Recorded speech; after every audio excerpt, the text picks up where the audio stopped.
मुखर होने का मतलब यह नहीं है कि किसी भी विचारधारा से मेरा कोई बहुत अधिक विरोध है या नफ़रत है या कोई वैमनस्य है। लेकिन जहाँ पे अन्याय होता दिखता है, चाहे वह स्त्री पर हो, चाहे वह किसी सच्चे व्यक्ति पर हो, तो बात उठती है कि नहीं, आवाज़ तो उठानी चाहिए। लड़की है वो एक व्यक्ति को बहुत आदर से प्रेम करती है, आदर के साथ, और वो अपने पति को बाद में बताती है अपनी शादी में कि एक व्यक्ति हैं जो देवता की तरह हैं और मैं उनसे आपको मिलाऊंगी।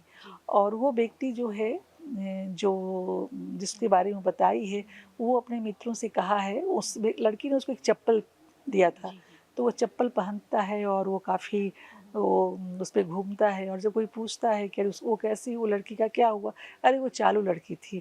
तो वो जो हमारी जो सोच है लड़कियों के बारे में, हम झट से एक सोच बना लेते हैं। यदि कोई हँसती है, यदि आपको कोई गिफ्ट करती है, आपका आदर करती है, तो आप हमेशा सोचते हैं शायद वो कुछ चालू है, वो कुछ चाह रही है मुझसे। यदि वो सुभाष बाबू को जानते और गांधी को जानते तो इस तरह से क्रिटिसाइज़ नहीं करते। जैसे किसी बात में किसी का मतभेद हो सकता है, लेकिन ज़रूरी नहीं है कि वो मनभेद हो। उन दोनों में मतभेद था, लेकिन मनभेद नहीं थे। और मतभेद का बस एक कारण था, वो हिंसा और अहिंसा, सत्य और असत्य।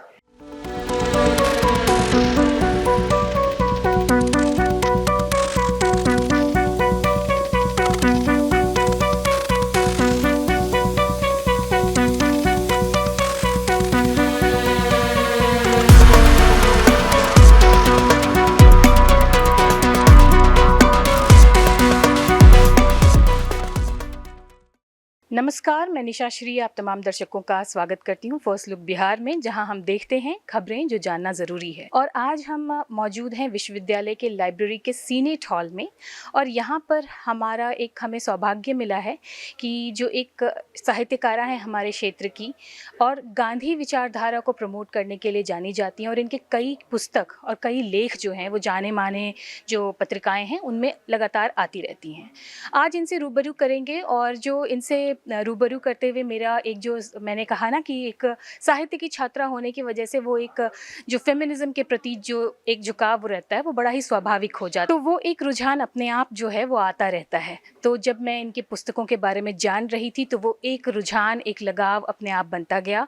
और मैं इससे पहले कि मैं अपने सवालों की बौछार करना शुरू करूं, मैं चाहूँगी कि मैं आप सभी दर्शकों को एक बार उनका परिचय करवाऊं। सुजाता चौधरी जी, आपका हमारे कार्यक्रम में बहुत बहुत स्वागत है। शुक्रिया, नमस्कार। आपके बारे में मैंने बहुत पहले भी सुना हुआ था, और यहाँ पे काफ़ी आपकी चर्चाएं, आपकी लेखनी और गांधी जी को लेकर के आपके काम, और इसके अलावा एक परिचय जो आपका आता है लोकोपकारक का, कि आप लोगों की सेवा करते हैं, किस तरह से कम शुल्क में बच्चों को सीबीएसई की शिक्षा मिल सके, महिलाओं को रोजगार उन्मुखी कार्य करा सकें, और आपके पति के साथ मिलकर के आप कुछ जो स्वास्थ्य सेवाएं हैं ये भी दे रही हैं। लेकिन मुख्य रूप से जो आपकी जो विधा है साहित्य लेखन को, एक साहित्यकारा के रूप में आपकी पहचान है, और उसमें भी गांधी जी के विचारों को लेकर और साहित्य की बातों को लेकर। इसके बारे में बताइए कि लेखनी की शुरुआत कैसे? जब क्लास 9th में थी तो मेरी पहली कहानी प्रकाशित हुई थी एक बालक नामक पत्रिका में, जो उस समय बिहार की बहुत प्रमुख पत्रिका थी। और वो मेरी लिखने की शुरुआत, जी, लिखने की शुरुआत और बचपन में हुई, लेकिन पहली बार प्रकाशन हुआ जब मैं 9th क्लास में थी, तो बालक पत्रिका। और ये लिखने का रुझान मतलब किसी की प्रेरणा पे या स्वस्फूर्त था? नहीं, प्रेरणा जैसा मुझे स्मरण नहीं है कि कुछ, लेकिन मन में जो बातें आती थी, मैं बचपन से थोड़ी तार्किक थी और बहुत सारे सवाल मेरे मन में उठते रहते थे, तो मैं उनको लिखा करती थी। कभी कभी उसको मेरे परिवार वाले बगावत भी समझते थे कि इतनी छोटी उम्र में इतने सारे सवाल और इतनी बगावत की बातें, तो उसके कारण लिखने का सिलसिला बनता गया। आज भी मैं जब आपके बारे में कुछ जानकारियां इकट्ठा करने का कोशिश कर रही थी, और उसमें मैंने आपके फेसबुक जो सोशल मीडिया प्लेटफॉर्म है आपका, उसको मैंने चेक किया, और उसमें मैंने बहुत सारे पोस्ट देखे जो बहुत ही थॉट प्रोवोकिंग थे, और वो किसी एक लीक को पकड़ के नहीं थे, वो बहुत ही ज़्यादा उन्मुक्त थे। और जो आपके जिस तरह से सोनम वांगचुक के बारे में आपने लिखा, या और भी कुछ ऐसे सनातन के ऊपर आपने सवाल उठाया, वो बहुत ही थॉट प्रोवोकिंग लगे मुझे, और ये बहुत ही ऑनेस्ट, मतलब एक लेखक की भावना हमेशा इतनी ही उन्मुक्त होनी चाहिए मुझे लगता है। आपको क्या लगता है जब इस तरह के पॉलिटिकल स्टेटमेंट्स के ऊपर आप इतना मुखर होकर के लिखती हैं? जी, मेरा मुखर होने का मतलब यह नहीं है कि किसी भी विचारधारा से मेरा कोई बहुत अधिक विरोध है या नफ़रत है या कोई वैमनस्य है। लेकिन जहाँ पे अन्याय होता दिखता है, चाहे वह स्त्री पर हो, चाहे वह किसी सच्चे व्यक्ति पर हो, तो बात उठती है कि नहीं, आवाज़ तो उठानी चाहिए। आपने डबल पीएचडी किया हुआ है, एक राजनीति शास्त्र में और इतिहास में। ये दोनों ही बहुत ही गहरे सब्जेक्ट हैं। इन दोनों ही सब्जेक्ट का जो और तब फिर आप साहित्य की रचना करती हैं। कैसे प्रभाव डालता है इन दोनों विषयों का इतना गहन अध्ययन आपकी लेखनी पर? जी, मैं एक बात थोड़ा सुधारना चाहूँगी कि मैं डबल ए में हूँ। अच्छा। पीएचडी मैंने एक ही में किया है। जी, वो पीएचडी का मेरा विषय है चैतन्य महाप्रभु, जो भक्तिकालीन मूवमेंट में जो समाज सुधारक और एक भक्त के रूप में जिनकी प्रतिष्ठा है, तो उनके ऊपर मेरी पीएचडी है। और मेरे जो रचनाएँ हैं, मेरे जो साहित्य हैं, वह थोड़ा-सा उनका पटल थोड़ा बड़ा है। जैसे वो गांधी भी हैं उसमें, चैतन्य देव भी हैं, महिलाएँ भी हैं और कश्मीर का दर्द भी है, महिलाओं का दर्द भी है और ऐसे और इससे अलग भी है जो नहीं कहा जा सकता है कि किसी ख़ास विषय पर मैंने लिखा। जी। जी, मैं आपकी किताबों की लिस्ट को देख रही थी और उसमें मैंने देखा कि दुख भरे सुख, जी। और ये मुझे बहुत ही आकर्षक लगा। और मूलतः जो आपकी अधिकतर किताबें हैं इसमें दुख जो है वो कहीं ना कहीं सुख के पीछे या दुख के पीछे सुख दबा हुआ है या एक दूसरे को कवर कर रहा है, ऐसा प्रतीत हो रहा है। क्या संदेश देना चाहती हैं इसके? जी, मैंने अपने जीवन में जो देखा और अनुभव किया है कि कभी-कभी हम जिनको बहुत समझते हैं कि उनके जीवन में बहुत दुःख है और उनका जीवन बहुत विषादग्रस्त होगा या वे बहुत ही तकलीफ़ में जी रही होंगी या जी रहे होंगे, और जो लोग बहुत ही सुख में और वैभव में हैं, वो बहुत ही सचमुच में बहुत खुश रहते होंगे और सुखी रहते होंगे, ऐसा जबकि होता नहीं है। मेरा एक उपन्यास है, क्या कहूँ जो अब तक नहीं कही, वो वाणी प्रकाशन से वो उपन्यास आया है।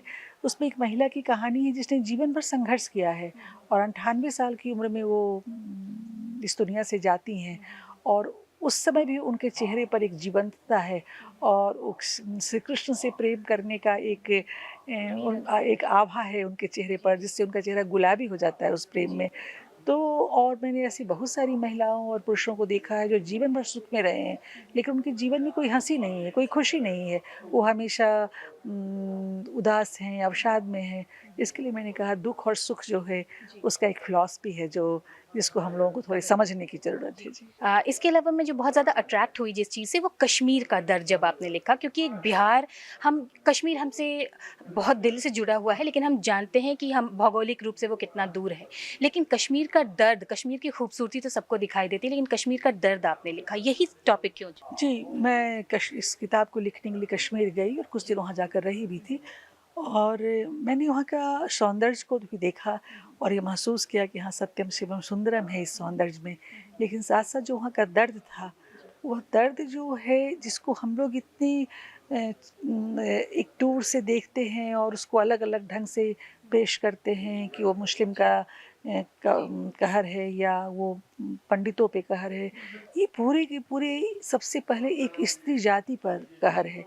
जब कोई भी इस तरह की आतंकवादी घटनाएँ होती हैं और कुछ भी होती है, तो सबसे कोई अधिक मरती है, वो स्त्री होती है। वो हर क्षण मरती रहती है, और वो किस तरह से मरती है और किस तरह से वो जीती है, उनका मरना और जीना क्या है, वो कश्मीर के दर्द में मैंने उभारा है। कश्मीर को आप, मतलब आप एक तरह से ये इसका, अगर मैं इसको थोड़ा समझने की कोशिश करूं, अगर मैं गलत होंगी तो आप मुझे टोकिएगा, कि चाहे इतिहास हो या आज का जीवन, अगर कोई भी भौगोलिक राजनीतिक किसी तरह की त्रासदी हुई तो उसमें सबसे ज़्यादा अगर कोई दबी कुचली जाती हैं तो वो महिलाएं होती हैं। और कश्मीर का दर्द भी उनकी महिलाओं के दर्द के साथ आप जोड़ कर देख रही हैं। इसके अलावा आपने गांधी जी के ऊपर जो भी लिखा है उनको आपने कंपेयर किया है, एक बार सुभाष चंद्र बोस, फिर भगत सिंह, और बापू और स्त्री, इस तरह से की भी आपकी 3 किताबें हैं। इसमें आपने किस तरह का कंपैरिजन किया है? जी, गांधी जी पर मेरी 10-12 किताबें हैं, और जैसे महान राष्ट्रपिता और नेताजी, राष्ट्रपिता और भगत सिंह और तो उस पे कंपेयर नहीं है, क्योंकि मेरी इतनी बिसात नहीं कि मैं दोनों में कंपेयर कर सकूं। मैंने केवल उन दोनों के जो वाङ्मय हैं, मैं किसी दूसरे के लिखे हुए को मैंने नहीं लिया है। जो महात्मा गांधी का वाङ्मय है और जो नेताजी का वाङ्मय है, उन दोनों के वाङ्मय के आधार पर मैंने उस पुस्तक को लिखा है। और उसमें उन दोनों की बातें हैं कि दरअसल सचमुच में था क्या, वो उन दोनों के बीच के जो रिश्ते थे वो कैसे थे, और वो दोनों जो महान देशभक्त थे वो किस तरह से भारत के देश के बारे में किस तरह से सोचते थे, और अपनी तरफ से वो अपनी तरह से अपनी सोच की तरह से क्या क्या कर रहे थे। तो उसी तरह से राष्ट्रपिता और भगत सिंह शहीद आजम, जो भगत सिंह हैं वो कैसे देश के लिए कैसे सोच रहे थे, और गांधी जी कैसे सोच रहे थे, और दरअसल वो बात क्या थी। तो इस पे वो है, कोई कंपेयर नहीं है दोनों। मतलब ऐसी हम कह सकते हैं कि वो एक ऐसी नदी है जिसके दोनों धारा में दोनों चल रहे हैं, और मैंने उन दोनों धाराओं के बारे में लिखा है। बहुत ही सुंदर आपने इसको, और मैं क्षमा चाहती हूँ कि मैंने आपकी किताबें पढ़ी नहीं हैं और इस वजह से इस तरह की धारणा प्रस्तुत हो रही है, लेकिन आपने बड़ा ही अच्छा उदाहरण दिया कि एक नदी के दो किनारे की तरह हैं। उसके बाद जो एक टॉपिक मुझे सबसे ज़्यादा मुझे आकर्षित किया, और मैं उस जैसे ही मैंने वो नाम सुना मैंने सोचा ये सवाल पूछूंगी, चालू लड़की। ये एक ऐसा शब्द है जो कि हम हर जगह सुनते हैं, और शायद ही भारत में हिंदी भाषी क्षेत्र में कोई ऐसे होंगे जिन्होंने ये शब्द ना सुना हो या फिर ना इस्तेमाल किया हो। आपकी चालू लड़की कैसी है? वो एक कहानी है, जी। वो एक कहानी संग्रह में एक कहानी का नाम है, वो पूरी किताब नहीं है। तो वो एक, जैसे एक लड़की है, वो एक व्यक्ति को बहुत आदर से प्रेम करती है, आदर के साथ।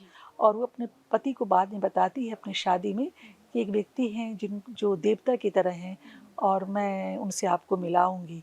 और वो व्यक्ति जो है, जो जिसके बारे में बताई है, वो अपने मित्रों से कहा है, उस लड़की ने उसको एक चप्पल दिया था। तो वो चप्पल पहनता है और वो काफ़ी वो उस पे घूमता है, और जब कोई पूछता है कि अरे वो कैसी, वो लड़की का क्या हुआ, अरे वो चालू लड़की थी। तो वो जो हमारी जो सोच है लड़कियों के बारे में, हम झट से एक सोच बना लेते हैं। यदि कोई हंसती है, यदि आपको कोई गिफ्ट करती है, आपका आदर करती है, तो आप हमेशा सोचते हैं शायद वो कुछ चालू है, वो कुछ चाह रही है मुझसे। और बिल्कुल अच्छे लहजे में नहीं लहजे में इस्तेमाल नहीं, हाँ, करेंगे, गलत में नकारात्मक होता है। अर्थ में। और वो जो लड़की है, वो जिस आप उसके साथ जैसा व्यवहार करते हैं उसको सच मानती है, और वो सोचती है कि नहीं, ये तो देवता है, इसने मुझे इतनी मदद की है। और वो मदद भी कोई खास मदद नहीं है, लेकिन उसका ये गुण है कि उस छोटी सी बात को वो बहुत अधिक कृतज्ञता के साथ महसूस करती है। सुजाता जी, आपकी गांधी जी के बारे में, सुभाष चंद्र बोस जी के बारे में अगर हम चाहें तो हम एक लंबी पॉडकास्ट रिकॉर्ड करना चाहेंगे, और मैं चाहूँगी कि आप हमारे स्टूडियो में आएँ कभी, फर्स्ट लुक के स्टूडियो में, जिसमें आपसे लंबी बातें कर सकें। लेकिन फ़िलहाल मैं आपसे यही सवाल पूछना चाहूँगी, क्योंकि जो भी हमारे दर्शक देख रहे हैं उनको रुचि आए और वो इस विषय के बारे में जानने का प्रयास करें कि जब गांधी जी की बात करते हैं, सुभाष चंद्र बोस की और भगत सिंह की बात करते हैं, तो इनको हमेशा कॉन्ट्रडिक्शन के तरीके से देखा जाता है, और आज के राजनीतिक परिदृश्य में देखें तो कई बार गांधी जी को क्रिटिसाइज करने लगते हैं हम। लेकिन जिस तरह से आपने बताया वो काफ़ी ज़्यादा स्पष्ट होता है, और कितना ज़रूरी है दोनों विचारधारा का होना एक समाज के अंदर। इस पर आप क्या कहें? दरअसल जो लोग क्रिटिसाइज कर रहे हैं वो पूरी तरह से न गांधी को जानते हैं और न सुभाष को। यदि वो सुभाष बाबू को जानते और गांधी को जानते तो इस तरह से क्रिटिसाइज नहीं करते। जैसे किसी बात में किसी का मतभेद हो सकता है, लेकिन ज़रूरी नहीं है कि वो मनभेद हो। उन दोनों में मतभेद था, लेकिन मनभेद नहीं थे। और मतभेद का बस एक कारण था, वो हिंसा और अहिंसा, सत्य और असत्य। जैसे सुभाष बाबू सोचते थे कि आज़ादी किसी भी कीमत पर हासिल की जानी चाहिए, लेकिन गांधी जी सोचते थे नहीं, सत्य और अहिंसा का त्याग करके आज़ादी भी नहीं होनी चाहिए। और क्योंकि यदि हम उस तरह से आज़ादी हासिल कर लेते हैं और बाद में हमारा देश हिंसा में डूब जाता है, तो उसकी आज़ादी का फिर कोई अर्थ नहीं रह जाएगा। और यदि जहाँ पे हिंसा है वहाँ पे कोई कमज़ोर व्यक्ति, कोई लाचार स्त्री, बच्चे, बूढ़े, उनके लिए कोई जगह नहीं होगी फिर। इसके लिए उनका इस पर अधिक जोर था, और उनका था कि पहले आज़ादी हो जाए, उसके बाद फिर ऐसी बातें हो। इसके लिए सुभाष बाबू ने कि जब दुर्घटनाग्रस्त जब उनका विमान हो गया, तो उन्होंने अपने 2 साथियों से कहा कि तुम लोग भारत जाना और जाकर गांधी जी के साथ काम करना, और अपने देश में जाकर हिंसा का सहारा मत लेना। तो ऐसा नहीं था कि वो हिंसक थे, लेकिन वो कुछ काल के लिए ऐसा सोचते थे कि किसी तरह से देश की आज़ादी हो। 2 सवाल मेरे बचे हैं। पहले एक सवाल करूँगी क्योंकि मैंने आपका फ़ेसबुक पोस्ट देखा सनातन के ऊपर, और सनातन एक मीडिया फ्रेंडली वर्ड बन गया है अब। लेकिन आपका जब मैंने उस पे पूरा का पूरा वो जो कविता देखी मैंने आपकी, तो वो मुझे बहुत प्रभावित करती है। मैं चाहूँगी कि जो भी हमारे दर्शक देख रहे हैं वो आपके फ़ेसबुक पेज पर जाकर के उसको पढ़ें। और फिर मैंने उसको कनेक्ट किया आपकी उस कविता को, एक मलयालम सिनेमा मैंने देखी थी जिसमें कि एक मज़दूर है, वो किस तरह से विदेश के एक कंट्री में चला जाता है और वहाँ पर उसे हिंदू कह के कहा जाता है, जबकि वो मुस्लिम धर्म का पालन करता है। लेकिन बाहर में उसको जब भी बोलते हैं तो ही इज़ अ हिंदू, ऐसे वर्ड इस्तेमाल करते हैं। और जो आपकी सनातन के ऊपर जो आपकी कविता है वो कहीं न कहीं ये संदेश दे रही है। हम जिस सनातन को आज प्रोपेगेट कर रहे हैं मास मीडिया, और ये जो रियल सनातन है या जो हम भारतीयता जिसको कहते हैं, गांधी जी की भारतीयता अगर हम कहें, क्या है? देखिए, सनातन का शब्द जो है, सनातन शब्द, वो तो बहुत ही सुंदर शब्द है। और किसी भी शब्द को कि लोग किसी न किसी कारण से उनके अर्थ देते हैं, उसको इस तरह से बार बार व्यवहार करते हैं कि लोग उनके अर्थ बदल देते हैं। जैसे एक शब्द था कमीना, तो वो पहले वो कमियां से हुआ कि जो काम करने वाले होते थे वो होते थे, बाद में उसको एक गाली के रूप में लोग इस्तेमाल करने लगे। तो वो एक अलग बात है, शब्द के ऊपर हम अधिक न जाएं। मेरा है कि जो सनातन अपने को कहते हैं उन्हें और भी अधिक उदात्त होना चाहिए। जैसे स्वामी विवेकानंद थे, वो जैसे गांधी जी थे, वो लोग भी अपने को हिंदू और सनातन मानते थे, लेकिन उनकी उदारता थी। और हिंदू धर्म का और सनातन का सबसे पहला लक्षण है उदात्तता। सबको अपनाने के लिए, जिनके जिनके बाँह बस फैले हुए हों, सबको गले लगाने के लिए। क्योंकि हमारा जो सनातन धर्म है वो कहता है कि भगवान श्री कृष्ण गीता में कहते हैं कि हर भूतों में जो मुझे देखता है वही मेरा भक्त है, जो सभी भूतों में मुझ वासुदेव को देखता है। तो हम यदि इतने संकीर्ण हो जाते हैं कि हम उससे विद्वेष करते हैं, उससे विद्वेष करते हैं और नफरत में जीने लगते हैं, तो हम सनातनी नहीं हो सकते हैं। मेरा ये कहना था। और जो मेरा आखिरी सवाल होगा, ये बहुत छोटा है लेकिन चूँकि आपसे पूछ रही हूँ तो मैं जानती हूँ कि इसका एक बृहद जवाब आपकी तरफ से आएगा। आपने अपने फ़ेसबुक पे अपने पिताजी के साथ संबंध को बताया और आपने बताया कि वो अब इस दुनिया में नहीं हैं, लेकिन आप उनको हमेशा अपने साथ महसूस करती हैं। और इसके अलावा किसी भी बच्ची को अगर उसके पिता के साथ आप देखती हैं लाड करते हुए, तो आपका मन जो है वो अभी भी उतना ही उसी इमोशंस में चला जाता है। तो पिता बेटी, माता या बेटे का संबंध और आजकल सिंगल पेरेंटिंग का ज़माना, इसके ऊपर क्या कहेंगे? देखिए, हम लोग जिस काल के हैं, तो उस समय तो माता पिता दोनों की बहुत ज़रूरत हम लोग महसूस करते थे। लेकिन जो ये दुनिया परिवर्तनशीलता का नाम है, कोई भी चीज़ यहाँ अस्थायी नहीं है। हम आज जो है वो कल भी होगा, ये ज़रूरी नहीं है। परिवर्तन तो होगा ही, अब वो परिवर्तन का रूप कैसा होगा ये हम नहीं जानते। वो अच्छा होगा या बुरा होगा। यदि कोई सिंगल मदर या सिंगल फादर हैं, तो वो अपने बच्चों को तो उनकी जो बच्चे हैं वो कैसे होंगे, ये भविष्य की बात है। लेकिन हम प्रायः क्या करते हैं कि सिंगल मदर पर एक आक्षेप कर देते हैं कि वो अपने बच्चे को किस तरह से पालती हैं। लेकिन उनके लिए बहुत ही संघर्षपूर्ण और बहुत ही चुनौती भरा काम है। लेकिन पिता और पुत्री का जो एक संबंध है, मेरे दृष्टिकोण में जो मैंने जीवन भर फील किया, वो ऐसे है जैसे तेज धूप में घना छाव, जैसे प्यासे हों तो अमृत मिल जाए, ऐसा मुझे पिता के साथ फील होता है। और मेरे फादर को गए हुए 25 साल हो गए हैं, और मैंने उनके नाम पर समस्तीपुर में एक इंटर स्कूल और एक छोटा सा अस्पताल बनवाया है। और वृंदावन में उनके नाम पर आज 25 सालों से मैं माइयों की सेवा करती हूँ। और उन्हें श्रीमद् भागवत बहुत पसंद था, तो वो करती हूँ जो उन्हें पसंद है। जी जी। तो मेरी ये सोच है कि जिस सनातन धर्म की हम अभी बात कर रहे थे, उसमें है कि कोई कहीं कहीं नहीं जाता, कोई कभी कुछ समाप्त नहीं होता, क्योंकि आत्मा अजर और अमर है। तो जो लोग जिनसे हम प्रेम करते हैं, जिनसे हम श्रद्धा करते हैं, वो भी हमेशा हमारे साथ होते हैं। और आज का साइंस जो है वो इसे कॉन्शियसनेस कहता है और कहता है कि कॉन्शियसनेस जो है वो कभी मरती नहीं, कॉन्शियसनेस हमेशा व्याप्त रहती है। मन तो नहीं भर रहा है आपसे बात करने का, लेकिन मैं जानती हूँ कि अभी व्यस्तता है आपकी, और मैं अनुरोध करूँगी हमारे चैनल के ऊपर ही कि आप हमारे फर्स्ट लुक के स्टूडियो में आएँ और आपसे लंबी बातचीत होगी आपकी पूरी लेखनी और अलग-अलग विचारधारा के ऊपर। अभी के लिए हमसे बातचीत करने के लिए आपको बहुत-बहुत धन्यवाद। शुक्रिया आपका भी, आपने इतना मुझे मौका दिया लोगों तक अपनी बात पहुंचाने का, और आपके चैनल को भी ढेर सारी शुभकामनाएं। तो ये थी सुजाता चौधरी, जो कि वरिष्ठ हिंदी साहित्यकारा हैं, संपादक और लोकोपकारक के रूप में इनको जाना जाता है। आप देख रहे थे फर्स्ट लुक बिहार। हमें दीजिए अभी इजाज़त। धन्यवाद।